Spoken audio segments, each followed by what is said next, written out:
It had been 12 long years since Hawk last saw his son. When they finally met again, Hawk was a shadow of himself, wearing shabby clothes, looking tired and worn out. The boy, Michael, took one look at him and immediately felt disgusted. To him, Hawk looked like a stranger, not the father he had never known. The principal at the military school tried to explain. He told Michael, "This man is your father," and called him by his name, Michael. The principal quickly added that it was Michael's mother who had asked Hawk to pick him up, but Michael didn't believe it. He crossed his arms and said, "I don't have a father. Only my mother and grandfather have the right to pick me up." Michael was suspicious and rude. He demanded to see Hawk's ID, thinking that he was just some stranger trying to take him away. The principal scolded Michael, saying, "That's enough, cadet." Hawk, trying to stay calm, nodded and said, "It's okay." Then as he looked at the wedding photo of himself and Michael's mother, he gently explained that he'd never stopped thinking about his son. He told Michael that his mother had asked him to come and pick him up because she was seriously ill. Reluctantly, Michael decided to leave the school with Hawk, but as they stepped outside, he started complaining about Hawk's old truck. "How can you pick me up in this junk?" he sneered. "Since I've traveled in private jets, this is so embarrassing." Hawk nodded quietly. "This was my wife's favorite car," he said softly. "Now that she's sick, I have to make do with it." Michael climbed into the truck, still annoyed. As they drove away, he kept looking at Hawk's battered truck and the photos of himself and his mother taped all over the cab. Curious, he asked, "How did you get these pictures?" Hawk explained that his wife had sent them to him. He'd been writing to her for years, asking for pictures to see how Michael was growing up. Hearing this, Michael's face darkened. "So you've been writing, huh? Why did I never get a birthday card or a letter from you?" he snapped. Hawk looked away, ashamed. "I wrote many times," he said softly. "I don't know why none of my letters ever reached you." Michael's anger boiled over. "You never even tried to see me. You're just a liar," he yelled. Hawk tried to calm him down, but Michael was furious. Suddenly, he shouted that the truck stinks and that he couldn't breathe. Hawk, worried, pulled over to the side of the road. He thought Michael was just venting, but then the boy suddenly bolted into the busy street.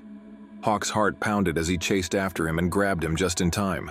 During the struggle, Hawk accidentally tore Michael's sleeve. Realizing he had to act quickly, Hawk held his son tightly, trying to calm him. But Michael, now crying and furious, yelled, "I hate you!" Hawk stayed calm and gently held him, trying to reason. After a while, Michael stopped yelling, but he still refused to forgive his father. The hostility in his eyes stayed strong.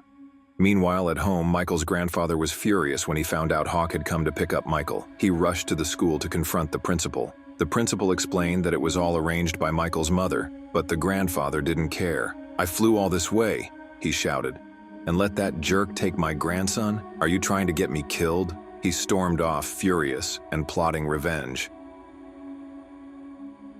Back in the truck, Michael ignored Hawk completely.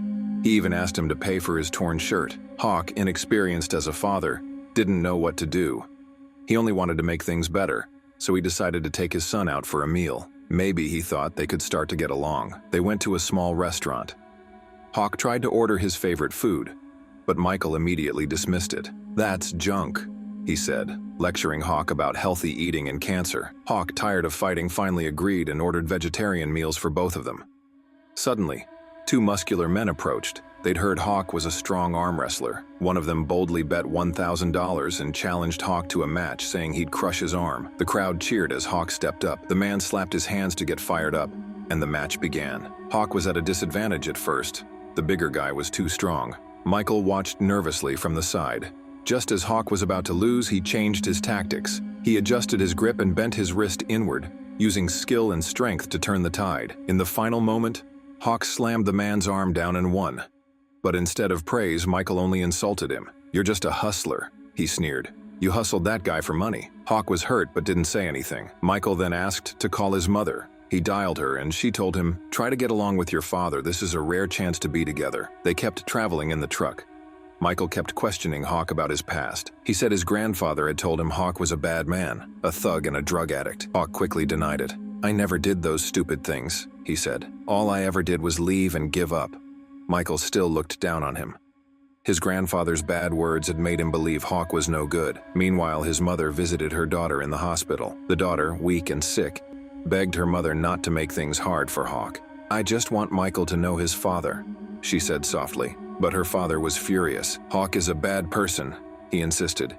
"He has no right to take Michael away." His daughter tried to calm him, But deep down, she knew that a child needs a father, someone who will always be there. As he left the hospital, the grandfather ordered his men to find Hawk and bring back Michael no matter what. Late that night, Hawk parked the truck at a rest stop. Michael thought they'd sleep in a hotel, but Hawk said they'd sleep in the truck. Michael, used to luxury, was shocked, but he didn't complain. Instead, he pretended to be brave.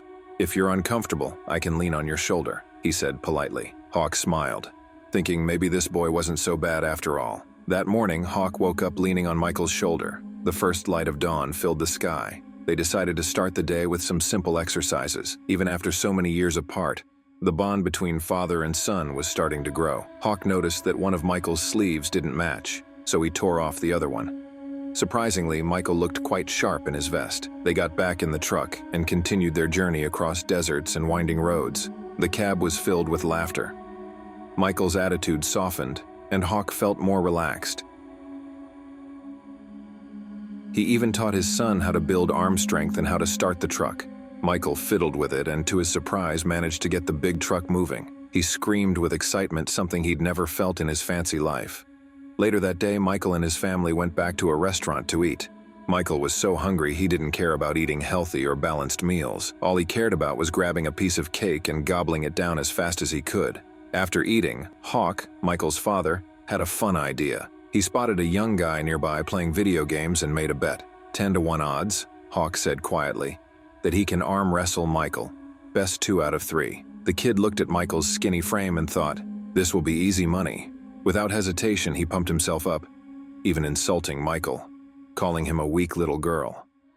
Hawk quietly cheered on his son, trying to encourage him. The game started. Michael lost the first round badly. The kid was stronger and faster. Feeling embarrassed and frustrated, Michael ran out of the restaurant and into the street. Hawk quickly chased after him and asked, "Why are you running away?" Michael started to cry. "I just wanted to embarrass him," he said. Hawk looked sad. He told Michael, "Are you satisfied now? My dad always said I was a loser. Now he's trying to make me one, and I hate him for it." Hawk paused and then said firmly, "I don't care what your grandfather thinks about me. All I care about is you, Mike." Hawk explained, "You lost because you beat yourself. You let him win, but I know you can do better. You're a special kid. You're my boy. Do you understand?" Michael nodded. Hawk continued, "You're used to having everything done for you, being spoiled. But life doesn't work that way. The world doesn't meet you halfway. You have to fight for yourself." The kid who had challenged Michael was still mocking him, but Michael was calmer now. He no longer looked scared or timid. Facing someone bigger than him, he gave his best effort. He even used his father's special arm wrestling move. Hawk stood behind him, cheering loudly, and this time, Michael won the second round. The victory gave him a new confidence. Then, with even more determination, he used the same move to win the third round. Michael was so excited he couldn't wait to tell his mother about what had happened. She was deeply moved by her son's growth. She told Hawk, "I know it's hard to take care of him, but no matter what, I hope you two can always stay close." But just as they were talking on the phone, something terrible happened. A few strangers suddenly grabbed Michael and forced him into a car. Hawk dropped his phone and ran outside in a panic. He chased after the car, but by the time he caught up, the kidnappers had already driven away. Furious, Hawk managed to catch one of them and gave him a brutal beating. Then he jumped into his truck and started the chase again, ignoring the danger around him. Hawk's driving was reckless. He didn't care about traffic or his own safety. He pushed the kidnapper's car into a dead-end alley. Trapped and desperate, the 2 kidnappers jumped out and ran away on foot. Hawk shouted after them, "Go back and tell that old man not to mess with me." He knew this was a trick by his father-in-law, the old man who wanted custody of Michael. The old man was furious when he learned his plan had failed. He told his lawyer to dig up every court case from the past 100 years. No judge had ever given custody to someone like Hawk, unless the father was unfit. The old man thought Hawk was a loser who couldn't support himself, let alone a child. He swore he would do whatever it took to get Michael back. After 3 days of traveling, Hawk and Michael finally reached the hospital where Michael's mother was. They cleaned up and asked about her room, but the doctor told them she had passed away that afternoon during surgery. Hawk was shattered. He hadn't even gotten to say goodbye. Michael couldn't believe it either. Tears filled his eyes and he ran out of the hospital, overwhelmed with grief. Losing his mother was the worst pain he'd ever felt. He blamed Hawk, saying, "If only you had come sooner. Maybe I could have saved her. Michael also felt angry at Hawk, thinking he hadn't been there when his family needed him most. He left Hawk and went to his grandfather's estate, feeling hurt and betrayed. Hawk tried to find him, but when he did, he got into a fight at the gate of the mansion. He rammed his truck into the gate trying to get inside. The police arrived and Hawk was arrested. Michael visited him in jail, and although Hawk was sorry, Michael told him he felt safer with his grandfather. As part of the deal to drop the charges, Hawk had to give custody of Michael to his grandfather, Cutler. Hawk then left to compete in the World Arm Wrestling Championship in Las Vegas, hoping to start a trucking business with the prize money. Most of the competitors were much bigger than Hawk, including Bull Hurley, the undefeated champion for the past 5 years. Hawk sold his truck and bet on himself, at 20-to-1 odds, to win the tournament. Meanwhile, Michael found out that his grandfather had driven a wedge between his parents and had been hiding letters Hawk had written to him. Shocked by his grandfather's lies, Michael stole a pickup truck and drove all the way to Las Vegas to find Hawk. Hawk made it to the final 8 in the tournament, but during one of the matches he injured his arm and lost. The injury was serious. At the same time, Cutler, Hawk's father-in-law, was also in Las Vegas. He called Hawk to his hotel room and offered him a deal: $500,000 and a top-of-the-line semi-truck if Hawk would stay out of their lives forever. Hawk refused. He wanted to find Michael and bring him back. Hawk returned to the tournament with renewed focus. He fought his way to the final match against Hurley. Meanwhile, Michael found Hawk and apologized for judging him too harshly. His words gave Hawk the strength he needed. The match was long and tough.